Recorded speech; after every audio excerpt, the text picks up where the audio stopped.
अली नवाज जवान साहब, मुझे ये बताएं, आप इस्लामाबाद से MNA हैं और आपके ही कारकुनों को इस्लामाबाद में एहतजाज नहीं करने दिया जा रहा है, इसकी क्या वजह है? माइट इज़ राइट का कानून है, जंगल का कानून है इस मुल्क के अंदर।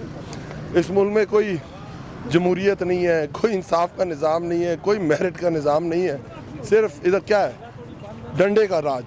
और डंडा जहाँ चाहता है वो लाकानूनियत बुलाता है, फसादियत बुलाता है, वो कानून से ऊंचा है, आइन से ऊंचा है। पर इंशाअल्लाह ताला ये निज़ाम चल, अगर फ़िरौन का निज़ाम नहीं चल सका तो ये निज़ाम भी नहीं चल सकेगा। अच्छा, इस पे जो हमारे जुडिशरी इदारे हैं वो भी खामोश है। इस्लामाबाद में ये पाकिस्तानी हैं, उनको हक क्यों नहीं दिया जा रहा?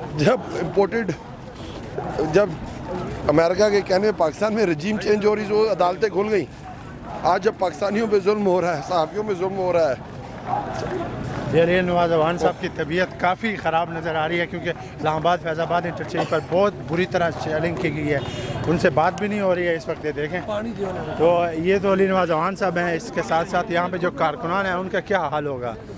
यहाँ पर इस्लामाबाद पुलिस की जानब FC और जो पुलिस की जानब से बदतरीन शेयरिंग की गई है। यहाँ पर इवन के मीडिया के जो कवर करने आया था उनसे भी कवरेज ना हो पाई, वो भी चले गए। यहाँ पर अभी तक शेयरिंग जारी है।